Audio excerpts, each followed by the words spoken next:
Rewatch Podcast presents The Naked Gun Rewatch. Join us for some bonus episodes as we revisit these films in a smaller film franchise. Send your feedback to the Rewatch Podcast at gmail.com. Join us on Facebook at facebook.com/rewatchpodcast or follow us on Twitter at rewatchpod.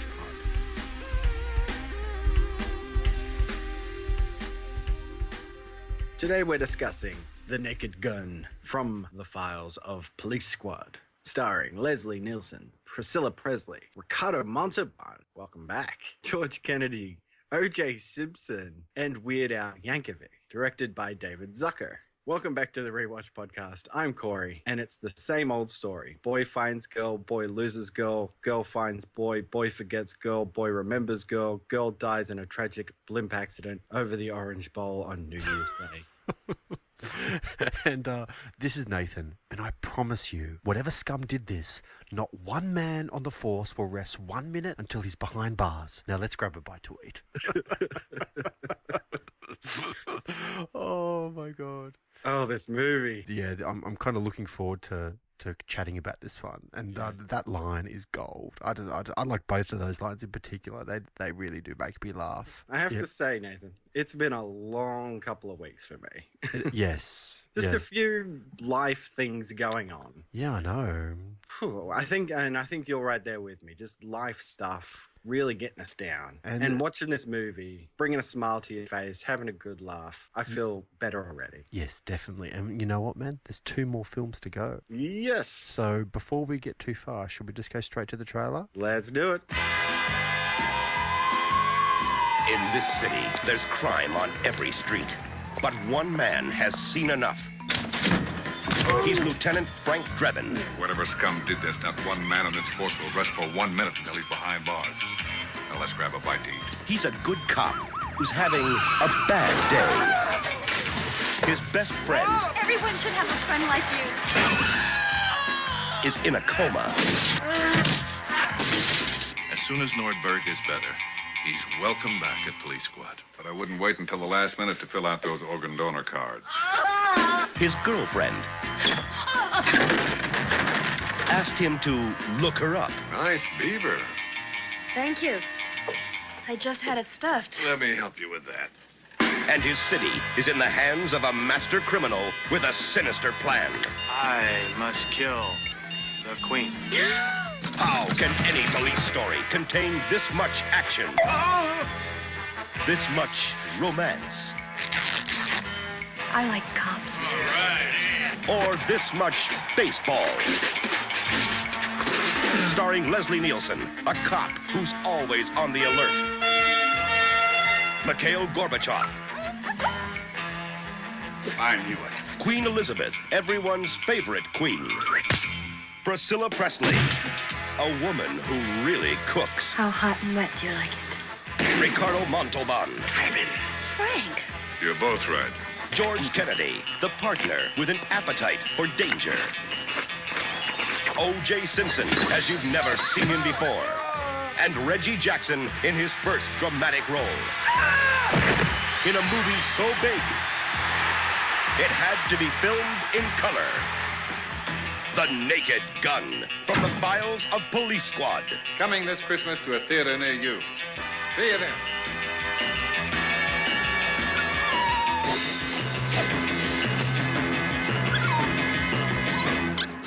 All right, welcome back. I hope you enjoyed that. I know Shall we did. Yes, let's get into the trivia. Yeah, I'll let you start, mate. All right. The Naked Gun from the files of Police Squad grossed $78.8 million in the box office. It was released December 2nd, 1988. And in its opening weekend, it finished in the first place, grossing $9.3 million. And then it kind of dropped off a little bit for its second week. Came in second at $6.1 million to the new number one, which was Twins. I know. What are your kind of memories of this film coming out? Because from my perspective, I mean, this came out in 1988, and to kind of put it into, and I'm not too sure if I've ever kind of divulged this on the podcast before, but as I was growing up, my parents actually owned a cinema. And I remember when this film kind of showed up at the movies, and it was a big hit. I remember this film being a very impactful, very funny hit. I mean, $78 million. I mean, that's a sizable profit there, and they made a lot of money from this. And I mean, they obviously made enough money to make 2 more movies. So yeah, it was big. What about you, man? What was your history with it? Well, this one is one of those movies that was in heavy rotation from the video store. You know, growing up throughout the 90s, the video store always had, when a movie got old enough, they'd put it in, you could rent it for a week, and they'd do like a big 10 movies for $10 deal. Yep. You can get 10 movies for a week for $10, and this one was always in the pile whenever I go to the video store. I love this movie, and I love this style of comedy, you know, just this real visual gag stuff. It cracks me up so much. But it's not just visual gag, it's total deadpan. Leslie, I mean, we'll obviously get more into it as the film discussion goes on, but Leslie Nielsen's delivery is so stone cold. You totally buy it, but he's so funny. He's hilarious in this film. He's great. Yeah, absolutely. And of course, this is directed by David Zucker, who had made Airplane before this. Another one with Leslie Nielsen where he does pretty much the exact same kind of comedy. Don't you mean Flying High? Well, I always knew it as Airplane. I'm joking. Okay. I know it is kind of known as Airplane overseas, but for me, man, it's always just Flying High. Nice. I didn't know that. That's one of the funniest films of all time, Flying High. It's great. To this day, whenever I use the word surely, I always kind of think, don't call me Shirley. It's either that or Striker. Yeah. Striker. Oh my god! Anyway, we could talk about Flying High for some time, couldn't we? Anyway. Yeah, and well, the other thing too that I have to mention is that this is actually based on a short-lived TV series which was called simply Police Squad, which was a spoof on old cop dramas, right? And this only ran for 6 episodes in 1982. You can get them for free. I've put a link up on our Facebook page for it. You can just go and watch them. They are just like The Naked Gun, maybe just a little less polished, but the humor is still there. And, you know, the gags are just gag-a-minute stuff. It's great. Okay, all right. Because I always kind of wondered about the Police Squad TV show. I wasn't too sure, the quality of it, if you know what I mean. I don't. If it's got the same pedigree involved, I have no doubt that it's good and very funny. I should definitely watch it. Yeah, and I'd never seen it. I actually watched it, just in research for this podcast. So I went over and a bit of a tie-in for the Rewatch Podcast too, because episode 3 actually has Kay Callan in it, who is a regular on Lois and Clark. Nice. There you go, eh? It's Clark's mother. But David Zucker, he kind of pioneered. Maybe not pioneered. That's probably too big a word. But he certainly had his own kind of idiosyncratic style with making these movies. He obviously made Aeroplane. Then he obviously did Naked Gun. He did obviously 3 Naked Gun films. He went on to direct also the South Park guys, Basketball. Yeah, Trey Parker and Matt Stone. Yeah, and he'd made a lot of these scary movie films as well. The Scary Movie 3, 4, and 5. And don't get me wrong, man. I realise the quality of those films is kind of up and down, but there's some laughs in there for sure. Yeah, again, it's the kind of movie I can just put on, switch your brain off, and just laugh at the deadpan delivery of these gags. It's hilarious. Totally. Apparently, Queen Elizabeth. There's a big gag in the first film where one of the premises is Queen Elizabeth is coming to town to attend a baseball game. Well, it actually happened where some years later, Queen Elizabeth actually attended an Oakland A's versus a Baltimore Orioles game in Baltimore and met both teams in their respective dugouts. Reggie Jackson, who was then an Oakland A's coach, was the first person in the receiving line in the Oakland dugout. And some news channels actually showed gag footage from the movie of the Queen impersonator throwing out the first pitch. And Leslie Nielsen actually met the real Queen Elizabeth II in 2005 as well. Yeah, interesting. Yeah, it is actually a funny throw that she does. Spiral baseball throw. You're like, what? She kind of catches everyone by surprise, doesn't she? And according to David Zucker in the DVD commentary, the studio insisted on the casting of an Oscar winner in a major role in this film. And that's what led to the casting of George Kennedy. He plays Ed. And he had been actively campaigning for the role of Ed for months, saying that he was furious at having missed his chance to spoof himself in the movie Airplane. Yeah, he's very good in this. Yeah. As you said before, this is a big screen version of the Police Squad TV show from 1982. There's actually a gag in the film as well where apparently Leslie Nielsen opens up his refrigerator late in the movie, and there's some, I don't know what it is, like custard or yogurt or milk, or I think it's milk or something like that. And he looks at like bad milk. And he looks at the expiry date and it says, whatever date it is, 1982, and I think that was the cancellation date of Police Squad or something like that. So a bit of a internal gag there. Yeah. And the other thing too, being the fact that the show was called Police Squad, and this is an adaptation from that show, they actually changed it so it wouldn't be confused with Police Academy, which was really big at the time. Yeah, that's a good point, actually. I never really thought of that, but I mean, as we've discussed several times, it's 1988.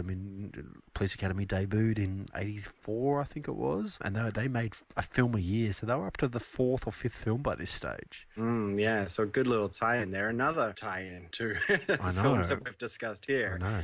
The fact that this movie is, of course, like I said, based on a TV show that was cancelled. The fact that Ricardo Montalban is in this movie. He also reprised his role of Khan Noonien Singh in Star Trek II, a role which he had previously played in a TV show that was cancelled. Yeah, and he picked up this role because of how good he was in Star Trek. So, and he was fantastic. Both Leslie Nielsen and George Kennedy were involved in disaster movies about aeroplanes. Kennedy as the airplane pirate in the Airport movie series, and Nielsen as Dr. Rimac in the 1980 film Aeroplane, which was a parody which we spoke about before, and he's very, very funny in that film. It's great. Yeah, Leslie Nielsen gets a lot of the praise for this, but George Kennedy, like the things he does, just the subtle things on the side are just too funny. Yeah, I know.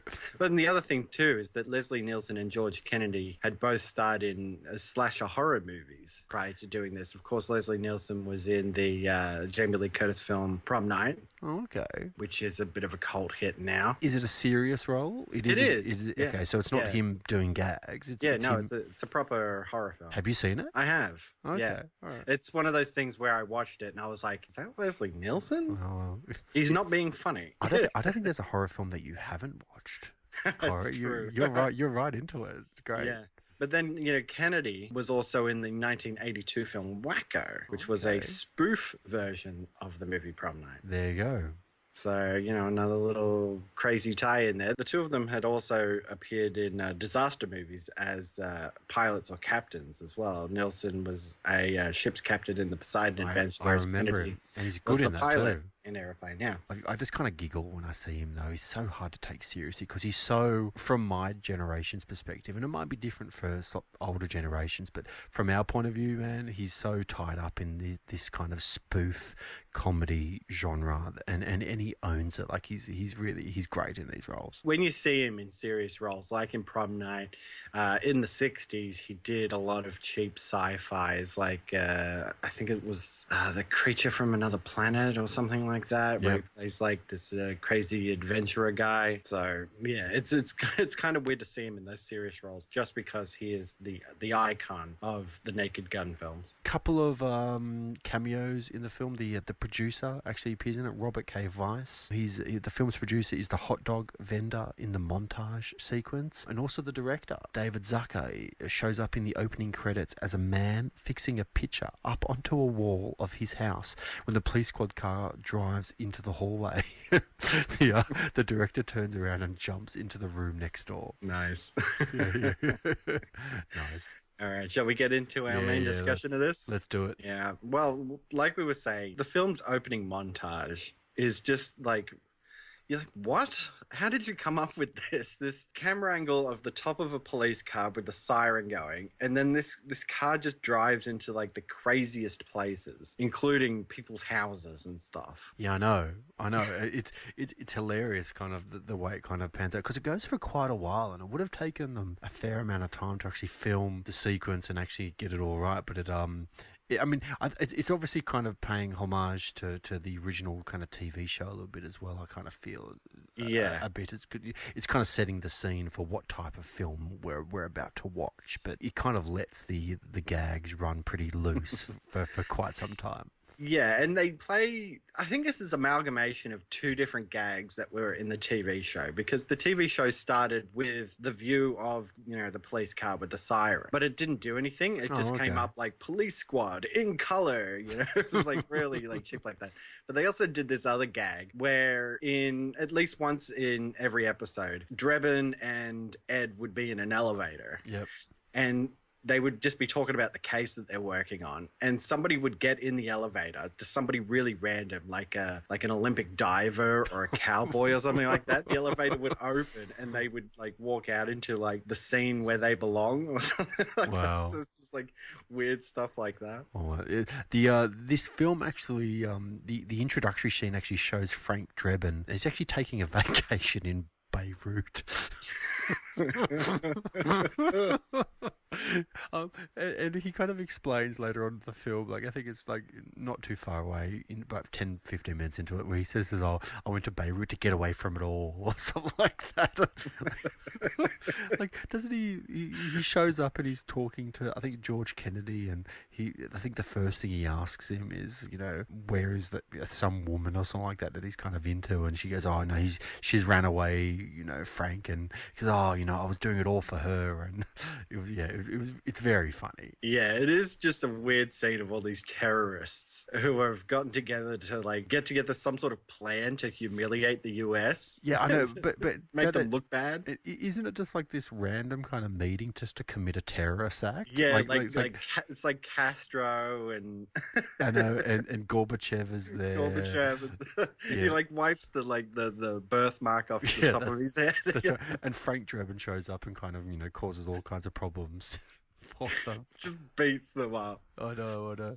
So after he kind of disrupts the Conference of America's Greatest Enemies to humiliate the US, they actually cut back to LA, and Officer Nordberg, who we meet for the first time, which is none other than O.J. Simpson, who we discover later on is Frank Drebin's best friend. I love this scene because he's like uncovered some sort of drug deal going on, and it's on a boat. And he decides he's going to go and bust in. Like, this deal's going down, so I'm going to go bust in and arrest him. And he like tries to kick the door in, and his whole leg just goes through it. So they all have time. There's like 20 guys there, and they all have time to draw their guns on him while he's pulling his leg out the door. Yep. And of course they just shoot him dead. But don't they shoot him like 20 times? Yeah, just like 20 times. And then he gets like a foot in a bear trap, and then he like leans against wet paint and then falls into a cake. And then he stumbles out the door of the boat and then falls overboard, doesn't he? Oh my god! I know. And then we kind of cut to George Kennedy and Drebin at the hospital talking to Nordberg and his very distraught wife, and that's exactly where I kind of got my my opening line from, because it's for me it's one of the funniest lines of the film when he says, I promise you, whatever scum did this, not one man on the force will rest for 1 minute until he's behind bars. And he says, now let's grab a bite to eat. It's so funny. And it's delivered in such a deadpan style. And Leslie Nielsen, like, I think we kind of spoke about this before in the Police Academy films, where we talked about Lieutenant Harris and how good the actor who played him did the role. And you really dislike him, but you can tell behind the comedy there's a really quality actor that really knows his skill. And I think Leslie Nielsen is 100% going down that path. You can tell this guy is a trained, very skilled actor, and he kills it. He absolutely kills it. It's so funny, the comedy. Yeah, without a doubt. I mean, Ed's there, and Mrs. Nordberg is just absolutely distraught. Doesn't Drebin kind of say to her stuff like, if I was you, I'd be filling out those donor organ forms not too far away? Yeah, and she's like, oh, who could do this to my poor Nordberg? And he's like, oh, it could have been anybody, jealous lover, gay lover. And Nordberg's like trying to tell him like what happened by saying the name of the ship, which is "I love you." So, and he's just like, "Yeah, I love you too, Nordberg." And he's like, "No, drugs. No, let's get this man some drugs." And Nordberg, Me, Frank. Now, who did this to you? Love you. I love you too, Nordberg. Who were they? Ship. Boat. That's right, Nordberg, a boat. Now, when you're better, we'll go sailing together on a boat. We'll take a cruise just like last year. Drugs. Hey, nurse. Quick, give this man some drugs. Quick, can't you see he's in pain? No. Give him a shot, quickly. No. Heroin. Heroin, Frank. Nordberg, that's a pretty tall order. You're going to have to give me a couple of days on that one. Oh, my poor Nordberg. Oh, he was such a good man, Frank. He never wanted to hurt anyone. Who would do such a thing? Oh, it's hard to tell. Could be a roving gang of thugs, a blackmailer, an angry husband, a gay lover. Frank, get a hold of yourself. Good cop. Needlessly cut down and ambushed by some cowardly hoodlums. There's no way for a man to die. Yeah, you're right, Ed. A parachute not opening, that's the way to die. Getting caught in the gears of a combine. Having your nuts bit off by a Laplander, that's the way I want to go. Oh, Frank. Oh, this is terrible. Don't you worry, Wilma. Your husband is going to be all right. Don't you worry about anything. Just think positive. Never let a doubt enter your mind. He's right, Wilma. But I wouldn't wait until the last minute to fill out those organ donor cards. What I'm trying to say is that, Wilma, as soon as Nordberg is better, he's welcome back at Police Squad. Unless he's a drooling vegetable. But I think that's only common sense.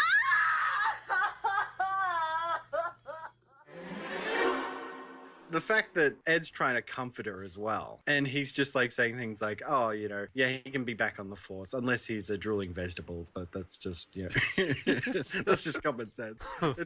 It's the best. Doesn't he kind of like lean in to like listen to Nordberg as well, and he kind of flicks the hospital bed up, and Yeah. O.J. Simpson kind of flips up, and he gets like he throws back down, and there's some really good physical comedy in this, and O.J. Simpson's like legitimately funny in this. He's quite good. He doesn't do a lot in this movie. I mean, he is there just to have that opening scene and the scene in the bed. He gets a little capper at the end of the movie.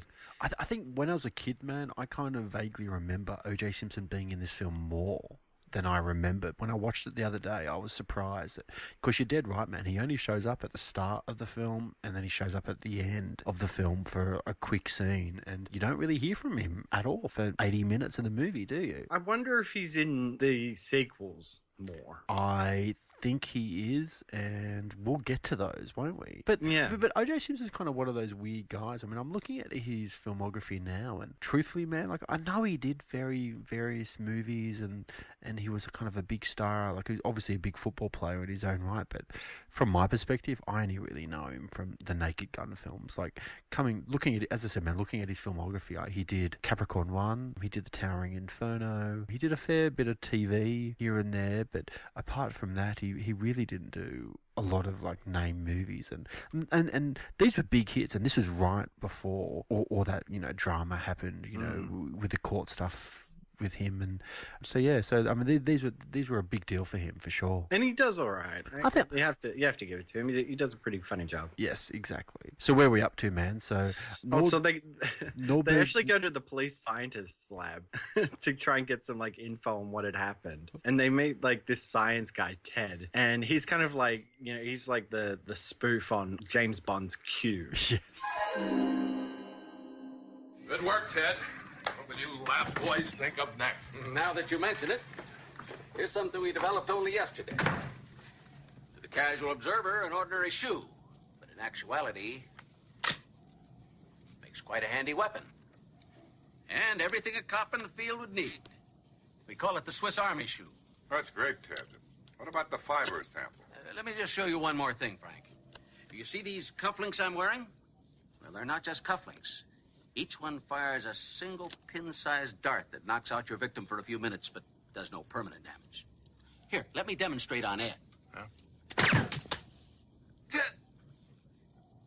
Why? Don't worry, he'll be up and around in no time. Why don't you take a pair, Frank? Well, actually, I could use another pair of cufflinks. Good, I think you'll like them. You want this, Chief? Yes, thank you, Al. something on the side of your mouth, Al. No, the other side. As you requested, Frank, we took some fiber samples from Nordberg's jacket. I'm afraid it doesn't look good. What do you mean? Take a look for yourself. I can't see anything. Use your open eye, Frank. Oh, yeah, I can see it now. At first glance, it would appear to be only the normal cotton fibers. But when we focused in closer, we discovered a fine white powder. We tested it. Pure heroin. How well do you know Nordberg, Frank? We're partners for 9 years, and he's my best friend. I know, Frank, but we can't allow personal feelings to get in the way of duty. Are you saying that Nordberg is a... I'm telling you that the Queen arrives here the day after tomorrow. If the press should pick this up with Nordberg still part of the force, it could be embarrassing to the police and the city. I'm sorry, Frank. I'm giving you 24 hours to clear Nordberg. But, he's got things like, we've developed this shoe, but it's got a knife in it, so it's a pretty handy weapon. But then he pulls out, like, the corkscrew and everything. It's the Swiss Army shoe. It actually comes into play quite prominently later in the film, but he's invented also a cufflink that shoots a tranquilizer dart, and Frank actually learns through Ted that Nordberg's jacket actually tested positive for heroin. I don't think Frank quite believes the heroin thing, does he? I think it pretty much comes down to we need to clear Nordberg's name, but from the test that we've done, it seems like Nordberg was actually involved with this heroin dealing rather than trying to stop it. So it's kind of like, that's his thing. He needs to find out what the hell is going on here. It actually learns out that police squad is actually in charge of security for the very highly publicized visit of Queen Elizabeth II to Los Angeles, and Ed tells Frank that he has 24 hours to clear Nordberg before word gets out about what happened and detracts from the Queen's visit, because Ed is very concerned that the police squad is going to be embarrassed for this negative kind of publicity. So he makes a big point to Drebin that he's only got 24 hours to kind of get it dealt with, and that's kind of that. Now, is this the point where they have the big press conference about how police squad is going to look after the Queen? Yes, I believe. Because I think he does this first, right? Oh god, I forgot about that conference because isn't that bit, that gag with the toilet? Is that right? Is that what we're talking about? They set up the whole lapel mic thing. His lapel mic's not working, so he has to switch it out. He gives like a really insulting speech about the Queen, about how stupid it is to have a Queen. From an American point of view. And then, he goes off to the bathroom and forgets to turn his microphone off. I think that was the point that my wife kind of zoned out a little bit of this film, because I was giggling away incessantly whilst I was watching this. I don't think she found it quite as funny as I did. Yeah, but he finds out that the boat that was called I Love You was registered in the docks of a guy named Ludwig, and this is played by none other than Ricardo Montalban. Who does a very good job, but again, and I know he did more than those films, but whenever I see him, I just think of Fantasy Island. It's the first thing that comes to mind whenever I look at Ricardo Montalban, and I know that obviously he was Khan in Star Trek, and I know that he did other films as well, so I shouldn't diminish his career. But from my point of view, man, those are the roles that I know him for, and I'm sure you're the same, yeah? Yeah, definitely. Khan, Fantasy Island, and then probably Ludwig from Police Academy. That's exactly right. But he's the straight man here. I mean, he's the villain of the movie, but he's also the straight man. Just quickly though, to put it into perspective, Montalban's been he's been involved in the media and TV industry since 1942. He was making movies in the 40s and 50s. It'd be very interesting to kind of see what some of those kind of films are like, just from an interest perspective, because he was kind of a big star back in the day, for sure. So I mean, it's kind of interesting, like how many movies he actually made. Yeah, for sure. But so Frank actually meets with Ludwig in his office. Ludwig actually kind of reminds me, because Tom and I are talking about it with Lois and Clark, is John Shate's portrayal of Lex Luthor. Oh yeah, and it's actually kind of what it made me think of here. He's just got this big lavish office, and he's talking about all the things that he's got, all the amazing stuff, the Japanese fighting fish. Yeah, that's right. He he shows Frank this pen, which is given to him, which is indestructible to everything but water. So he's like trying to get information out of Frank while he's in the background trying to break this pen. I know. As if to like prove him wrong. And it flicks over into the fish tank. So he has to go and get it because obviously it's broken now. It's gone in the water. But he also manages to stab the fighting fish while he's doing it. Yeah. It's a good little bit of slapstick. And they spend a fair amount of time kind of setting that up. Like that whole sequence when they're in his office is not like a 30-second sequence. They're in there for a couple of minutes. And Frank is fighting with those fish for some time, desperately trying to get the pen out of the water. Does he get it out? I think he does, doesn't he? But he has some serious trouble. I know he destroys the fish in the process, and they make a big point of like it cost $20,000 for the Japanese fighting fish or something like that, he says, which is a huge amount of time. And you can tell that Ludwig is like this ostentatious kind of guy that kind of likes showing off all these toys and whatnot, and Frank is just a by the line kind of, you know, down and out cop just trying to do his job. And yeah, like that whole sequence is very good, and that's where that sequence is where he kind of gets introduced to the Priscilla Presley character, Jane. Yeah, Jane. Yes. She's like Ludwig's secretary. Sorry, I got to say it, man. Nice beaver. Thank you. I just had it stuffed. Yeah. Yeah, interesting choice, I think, for a movie. Priscilla Presley. I mean, I can't say I know her as an actress from anything else except the Naked Gun movies, but I think she's good in these. I think she is too, and I think from a marketing perspective, it certainly gave these films like a touch more exposure than they probably would have got otherwise, because it would have been a reasonable coup to get Priscilla Presley, because I mean she's not a small star by any means. She's a giant, you know. I mean, she was married to Elvis, for God's sake. Like, you know, she had Elvis's only child, and I mean, just looking at her filmography now, I mean, she did Naked Gun. She was in The Adventures of Ford Fairlane, which I actually forgot. I totally forgot about. Yeah, good movie. The sequel to Naked Gun and the third one as well. She did Melrose Place. She was in that in '96.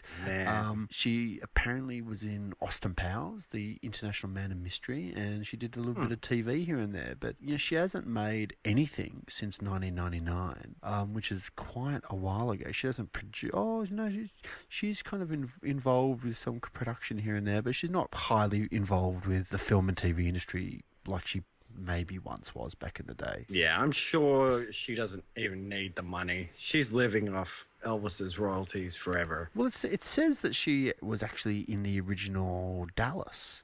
She was in 144 episodes of that, playing a character named Jenna Wade. So perhaps from my perspective, she didn't do that much, but maybe from the Americans' point of view, who was obsessed with Dallas in the 80s, she was you know, quite visible. So yeah, it's interesting. For sure. Interesting. But yeah, you know, Ludwig kind of tries to put her on Frank. He's like, he insinuates that she needs to keep an eye on him. So, you know, just so he knows that nothing untoward is happening in his company. But, you know, she doesn't really know anything about Ludwig's plans. He almost kind of implies to Jane that it's almost like keep an eye on Frank by any means necessary kind of thing. Like almost like implying that she should use her charms. You know what I mean? Yeah, exactly. And that, of course, backfires because she actually does fall in love. Yeah, I know. Which is really funny. I know. And it happens like really, really quickly. Like, doesn't Frank kind of come home? Oh, no, that's right. Like, at the end of that sequence, he kind of propositions her and says, we should go out to dinner or something like that, doesn't she? Or we should go out for a bite to eat. And for whatever reason, it doesn't get worked out. But cut to a scene or two later, and Frank comes home to his apartment, and there's Jane in one of Frank's kind of shirts, cooking dinner. And she goes, well, you did say we should have dinner. Well, here I am. You know, now's dinner kind of thing. And it all kind of happens from there, doesn't it? Yeah, it's actually a pretty funny gag because it cuts into a montage of the two of them. Oh, that's right. And they're doing like all kinds of stuff. And you think it's like a big montage of like their months and months of relationship. But it cuts to the end of the montage and he's walking her home and she goes, oh, Frank, I'm so happy. I can't believe we only just met yesterday. What do they do in that montage? I can't remember. There's some wacky stuff in there. Yeah, they go and get like tattoos. That's it. They run along the beach, knock over other couples, and there's like one where they're getting a hot dog. It's the scene with the producer, and she kind of squirts mustard on him or something. So he just squirts her with sauce, and then they just squirt the hot dog vendor. Yeah. Like, this is just random. The attempt on Nordberg's life left me shaken and disturbed. And all the questions kept coming up over and over again, like bubbles in a case of club soda. Who is this character in the hospital? And why was he trying to kill Nordberg? And for whom? Did Ludwig lie to me? I didn't have any proof, but somehow I didn't entirely trust him either. Why was the I love you not listed in Ludwig's records? And if it was, did he know about it? And if he didn't, who did? And where the hell was I? It was almost midnight when I got to my door. I just wanted a glass of Bosco and then slip under my blankets. But my night was just about to begin.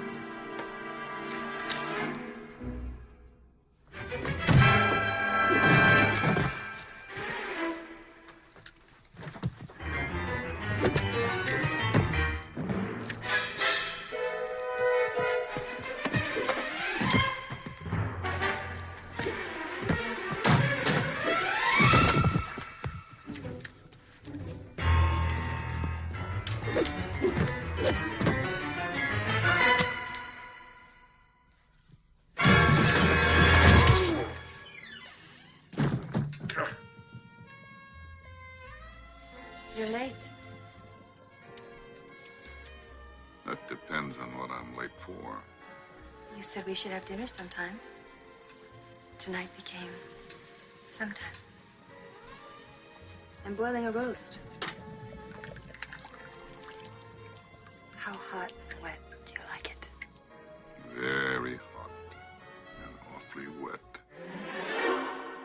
And when Frank shows up to his apartment when Jane is there, he actually says this line.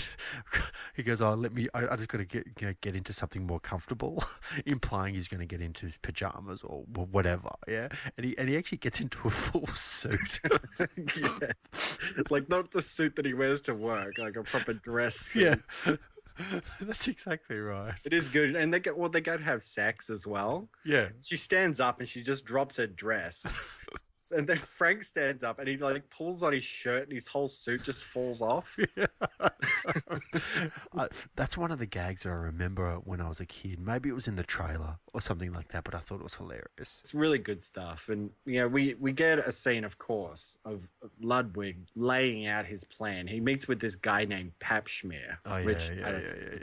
It's a subtle gag Yeah, there. Papschmeer.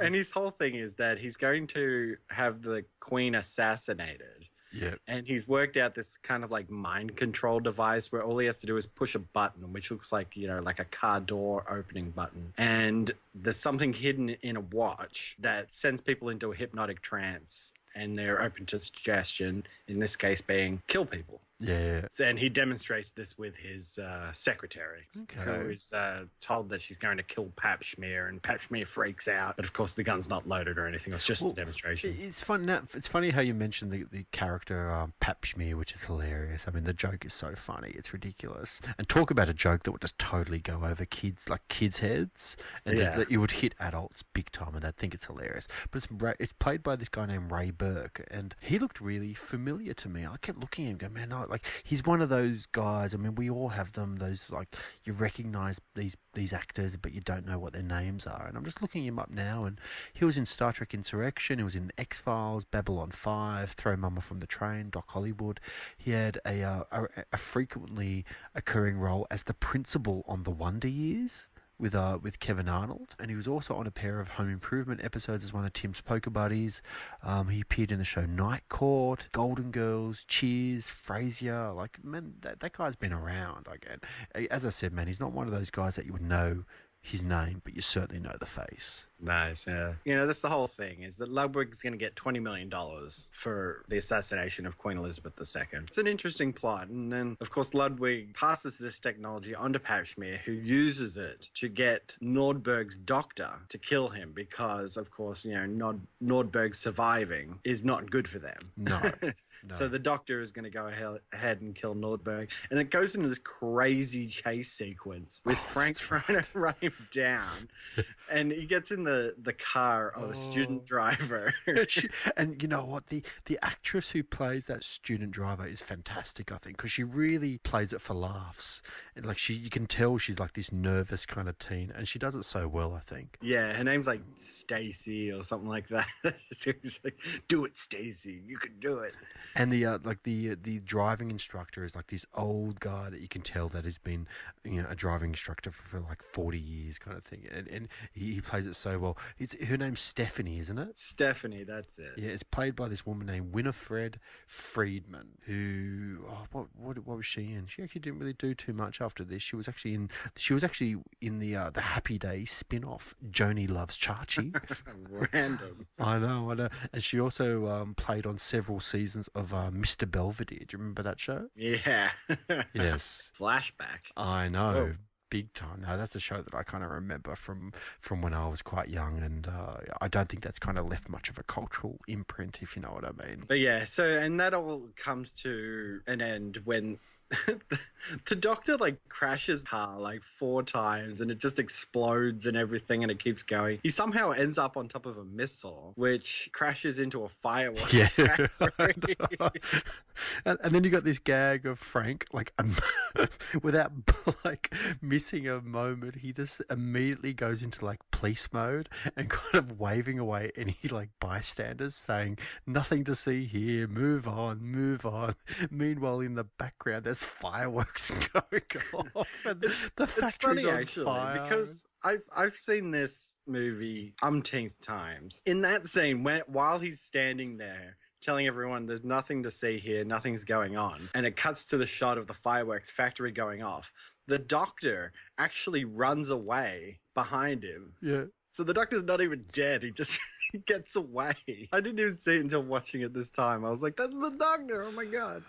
Isn't there like and when you actually think about it too, the doctor is an innocent bystander. Like, isn't he just a doctor kind of doing his job, and then he kind of gets coerced by Vincent Ludwig, and then he ends up getting killed. I forgot to tell as well that.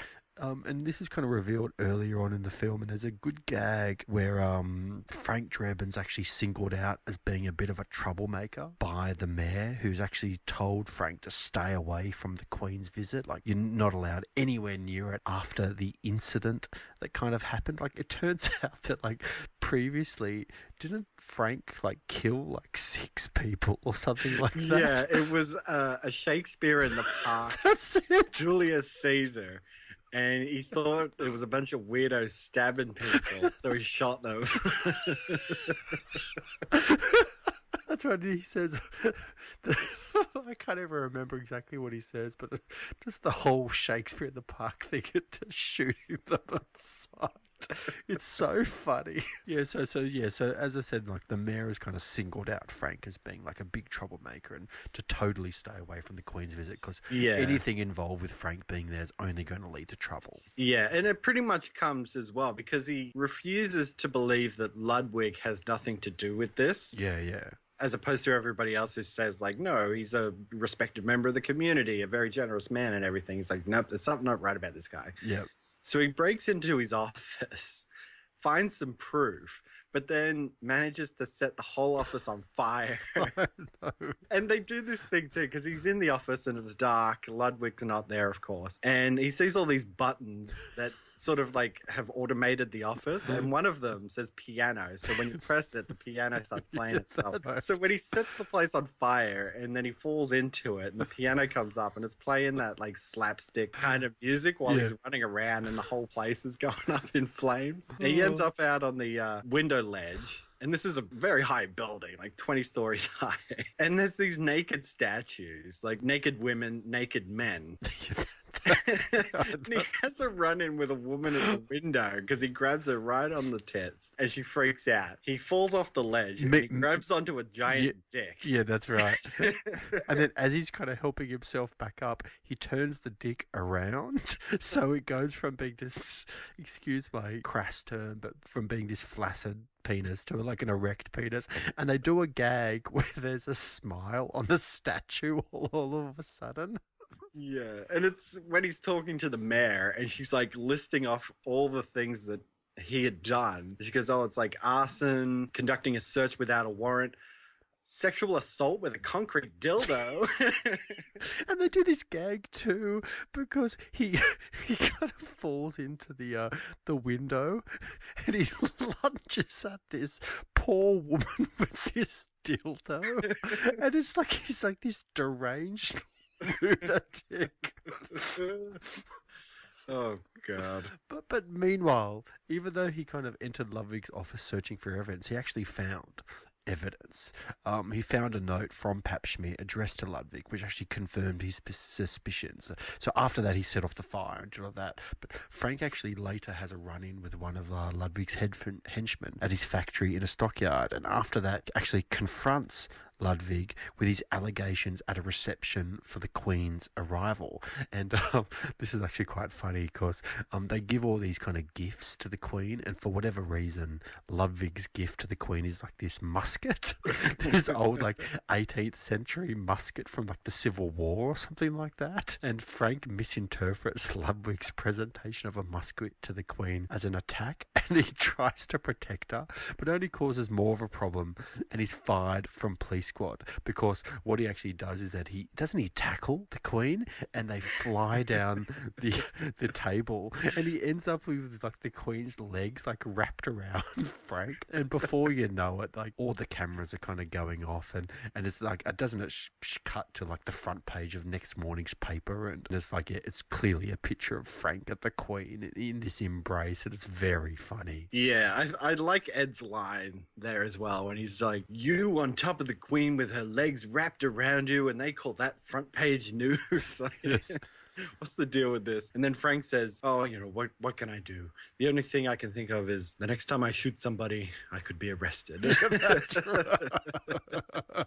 So right after Frank gets fired from police squad, he actually finds Jane, and Jane actually tells Frank about the plot at the Californian Angels baseball games, which is meant to happen during the 7th inning stretch, and that one of the players in the baseball team is actually going to assassinate the Queen. So it's at this stage that regardless of his status on police squad, it's clearly Frank's duty to protect the Queen and to stop this plan kind of going down. In order to sort of get in there, first he goes and knocks out the person who is going to sing the national anthem, who is an Italian opera singer named Enrico Palazzo. And he goes out. And there's a good gag later on in the film too, because you're right, he knocks out Enrico Palazzo and he goes out to sing the national anthem, and he does this terrible job. He doesn't even know the words. Yeah, and there's this gag where for whatever reason later on in the movie he ends up in the big screen, and he's not meant to be Enrico Palazzo anymore, but the crowd thinks he is, and they look at him and go, "Hey, it's Enrico Palazzo." He saved the Queen. Enrico Palazzo.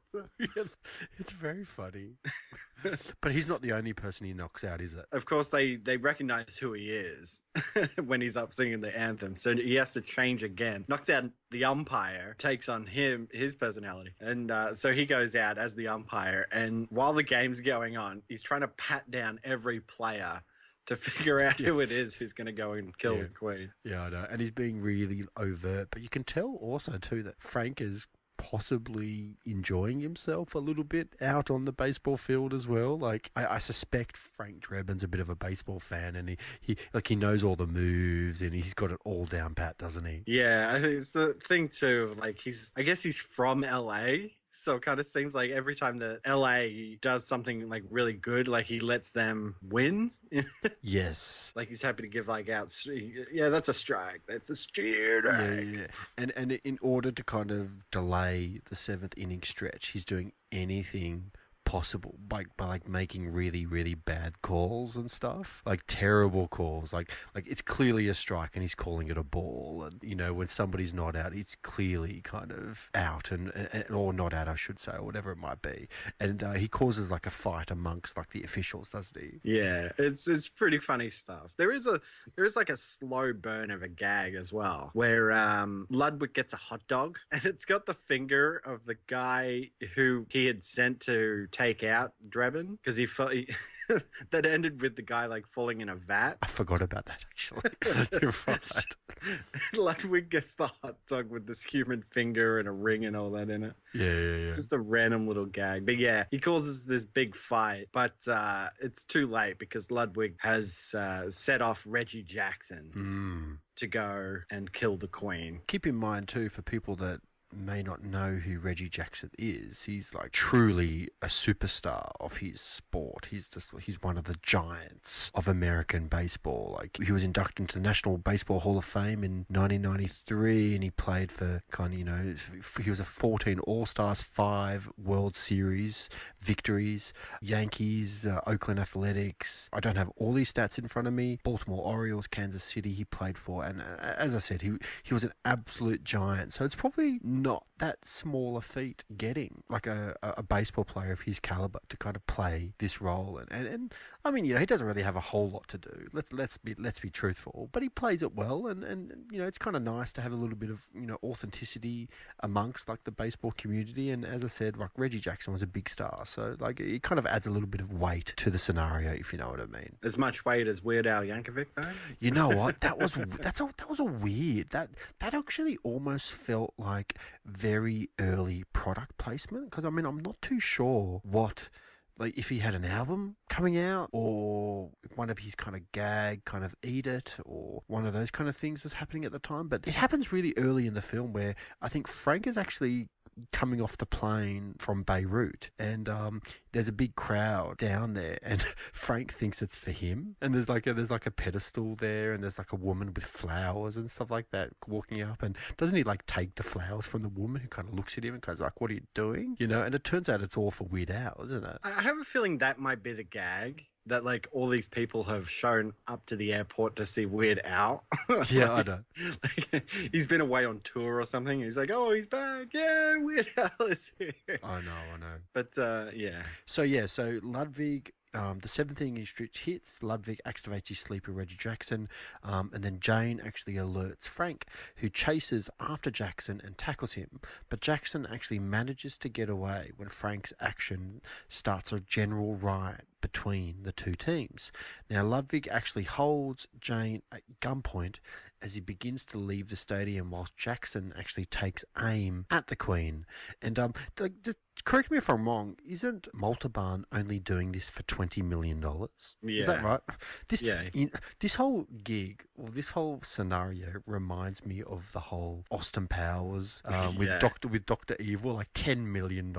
You know what I mean? And all that whole gag there, because it's, I mean, don't get me wrong, $20 million is a lot of money, but it's not the Queen, you know what I mean? Yeah, and the fact that he's already rich as well, it's the same thing in Austin Powers, like when he says, like, yeah, we make billions of dollars as a legitimate business in legitimate industry. We don't need to have an evil empire to make money. It makes no sense. It makes no sense at all. But yeah, there's a couple of good gags here as well with, he brings out the cufflinks, of course, Chekhov's cufflinks, shoots it, but it doesn't hit Reggie Jackson. It actually hits this fat woman who falls off the ledge on top of Reggie Jackson. That's right.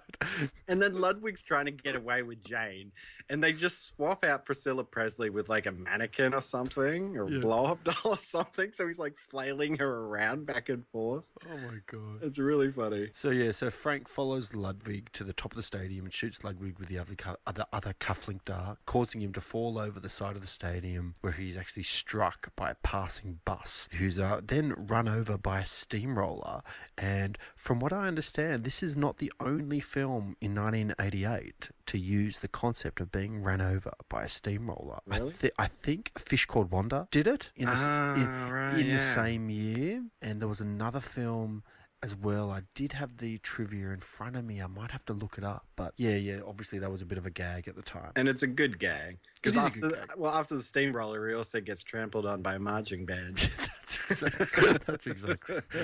exactly Yeah. right. And the marching band steps down on the little garage door opener, and this sets off Jane to kill Drebin, and he has to implore her by proposing marriage. Oh, that's right. Oh, that's right. And that's when the whole Enrico Palazzo thing comes back, because Frank is pouring his heart out to Jane, and it's being broadcast through the stadium, and he's sort of like, he's trying to like get her out of like this trance. They all look at the screen and go, "Hey, it's Enrico Palazzo."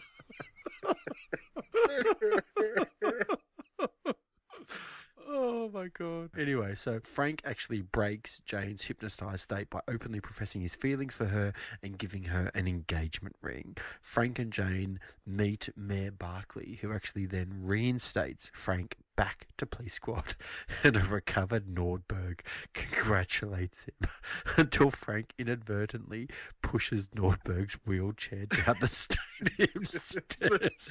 It goes all the way down, hits the railing, and he flips over. Keep in mind, this is Frank's best friend. We'll go on that boat trip next year. Oh, God. Oh, and I think that's the end of the film, isn't it? That's the end of the film. All right, so ratings, recommend? Oh man, I'm going to give this a good recommend. I laughed a lot, and as you can tell by the tone of our discussion, I think it's pretty clear that we both enjoyed it. I mean, don't misunderstand me. I think there's maybe a couple of gags, maybe towards the end of the film, that kind of pass you by a little bit, and it's not because they're not funny, but the volume of gags is really quite heavy. Like, there's a lot of laughing in this film, and it might not be to everyone's tastes, truthfully, but for me, it worked. I'm going to give this a recommend. Definitely. I'm probably going to give it about a 7.5 to 8 Nordbergs. I think I'm kind of at that level. It's not a perfect film, but it's very funny, and Leslie Nielsen is just fantastic. Well, I'm right there with you. Super strong recommend for this. As a comedy, it is just gold. And you're right, it's very dense with gags. You know, a lot of visual stuff, a lot of stuff just going on in the background that you might miss. So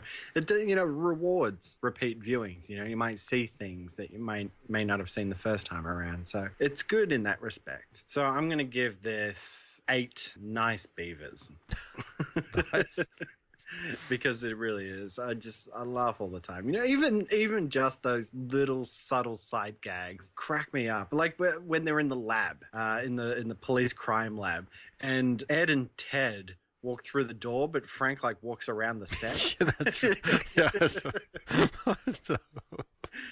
It's great stuff. Blink and you'll miss it. If you know, Yeah. you can't pause too much, because there's a lot of stuff in it, and I think it's kind of nice because it rewards repeat viewing, because the gags you may miss the first time suddenly appear, and it's very funny. We loved it. All right, so we have a tiny little bit of feedback here for our Naked Gun research. I'm calling this our From the Files of the Rewatch Podcast section. Yeah, nice. And this was just a comment from Chris Collins over on Facebook. I posted about how the Police Squad episodes were just up on Daily Motion. You can just watch them for free. And he was talking about how much he liked the show, but he threw in this little bit of trivia for Police Squad. He wrote, according to Leslie Nielsen's interview on the Police Squad DVD, Police Squad wasn't successful at all, but the Naked Gun films were, because people don't, quote-unquote, watch TV. According to Nielsen, this kind of humor requires you to give it your full attention. I think you and I both agree with that. Yeah, Nathan. definitely. And generally, people don't do that with TV, but generally speaking, they do that with movies, especially when you're at the movies. Yeah, especially these days, I mean, with so many distractions at home. I mean, I'm sure you do it, man, as well as I. But when I'm watching TV at home, I am paying attention, but generally I've kind of got my eye on an iPad, or there's my phone lying around, or whatever it might be. So, or there might be something else happening in the room for whatever reason. And generally speaking, your attention can kind of get diverted, for use of a better term. But when you're at the movies, it's something different, man. Your sole focus is to watch whatever you're watching, and you try to kind of avoid any kind of disturbances and you can just focus. It's great. Yeah, so and I'm glad that Chris brought this up because it gives me another chance to just say, go and watch it. It's 6 episodes. They're only 25-minute episodes. Like I said, it's not as polished as the Naked Gun movies, but it's the same kind of comedy. And yeah, you know, it's just got gag a minute, stuff going on in the background, just like the movies. Very well worth it. You can binge it. 6 episodes. It kind of just dawned on me too, man. I've never thought about it until now, but this is almost prime for reboot material, isn't it? Like, oh, for sure. It wouldn't surprise me if they got whoever, I don't know, some random to kind of reboot this and totally do it again like this, for sure. I mean, David Zucker's still alive. They could totally, and he's still making movies. He could do this if they asked him to. Yeah, I think we've talked about that throughout the series and our bonus episodes. I mean, we were saying Netflix could totally pick up Police Academy and do that. They could even get back a lot of the original cast. A lot of them are still alive. So Police Academy, totally ripe for a sequel or a reboot.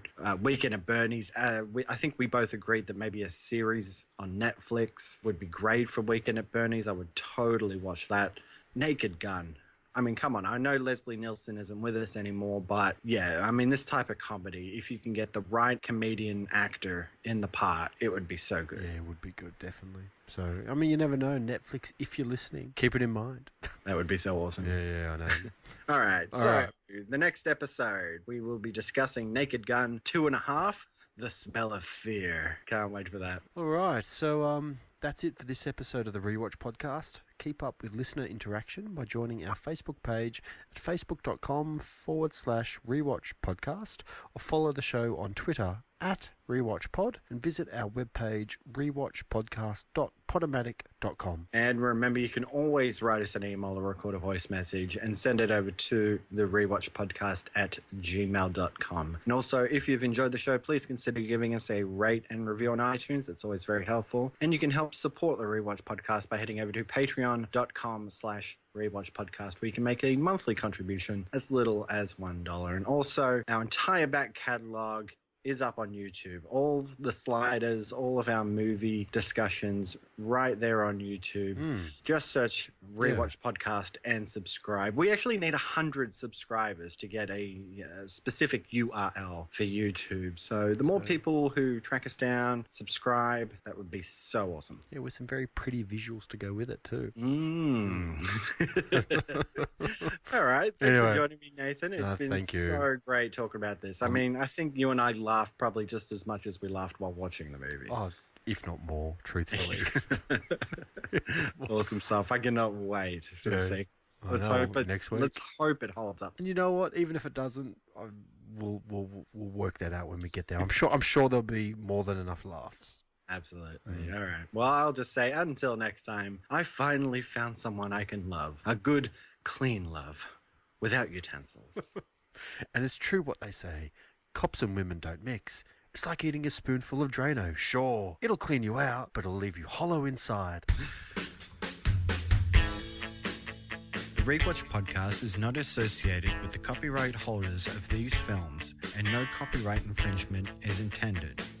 The use of any and all copyrighted material is only for parody, news analysis, critique, or educational purposes as provided in Title 17, aka Fair Use. Music provided by Kevin McCloud at incompetech.com. Copyright 2016, The Rewatch Podcast.